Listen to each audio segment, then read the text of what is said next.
Have you ever had an aching pain in your hip, tried to stretch it out and had zero success? Hip pain can plague you for years if you don't fix the underlying cause. So today I'm going to show you how to release the muscle that causes hip pain for instant relief, and then another simple exercise that'll stop it from ever coming back.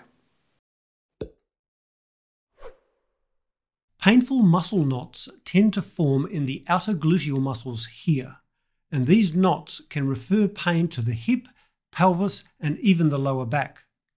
Releasing these knots floods the muscle with blood, bringing a huge relief. To do this, lie on your back on a hard surface with legs bent, place a tennis ball on that point, and then roll your hips and shoulders to that side and put some of your body weight onto the ball. If you're on the right spot, you'll feel a very intense aching pain in the muscle to begin with. It hurts a lot, but hurts good, if you know what I mean. If you don't feel anything, just move the ball around a bit in this area, searching for a tender point that indicates that there's a knot there. Once you find a sore knot, lean your body weight against the ball without moving for a minute or so. Don't try to rub over the knot with the ball, just stay still and try to relax your hip muscles. You'll find that the intense aching pain of pressing the knot starts to slowly reduce.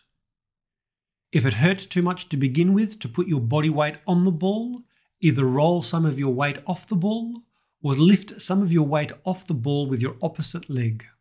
When the knot eases and relaxes, you can look for another point. You'll likely find a few points close to each other. To release knots in this area, you should end up lying halfway between face up and on your side. But if you find knots a bit more to the side of your pelvis, you should be lying almost completely on your side to press the ball into the knots. Just make sure that you support your head and neck when you're lying on your side, and don't press the tennis ball against the bony part of your hip bone. You can do this technique daily, and when you get up, you should feel significantly better straight away. But at this stage, the job's really only half done. The knots will just reform if you don't fix the underlying cause of the knots, which is weakness of the outer gluteal muscles. So how do you strengthen those muscles? Well, the best way is using a special type of strengthening exercise called a closed chain exercise that mimics the natural action of those muscles. So I'll show you how to do that now.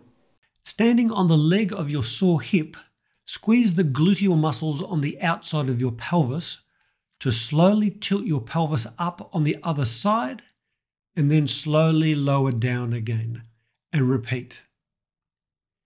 It helps to keep your body and opposite leg in a straight line and move very slowly. You're not lifting with the other leg or using your back muscles to move.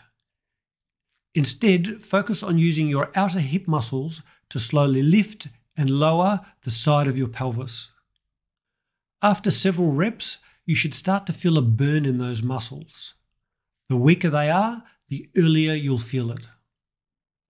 The key here is to stop when you start to feel that burn. This could be anywhere between 2 or 10 slow reps. If you do too many, you strain and tighten the muscle.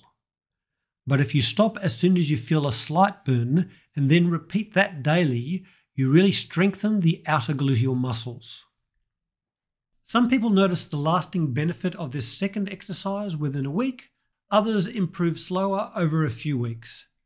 But regardless of how quickly you respond, when you stop getting hip pain, don't stop and allow the problem to return. Keep going. Change to 2 or 3 times a week. Ultimately, you should aim at doing at least 20 reps without feeling a burn in the muscles a few times a week. Doing the tennis ball release just before doing this strengthening exercise, especially in the first week, will help get you the best results. Now, a stiff restricted pelvic joint might be a big part of the reason that these outer gluteal muscles are struggling. These muscles might not be strong enough to move such a stiff joint. So to fix a restricted tight pelvic joint, make sure that you watch this video next.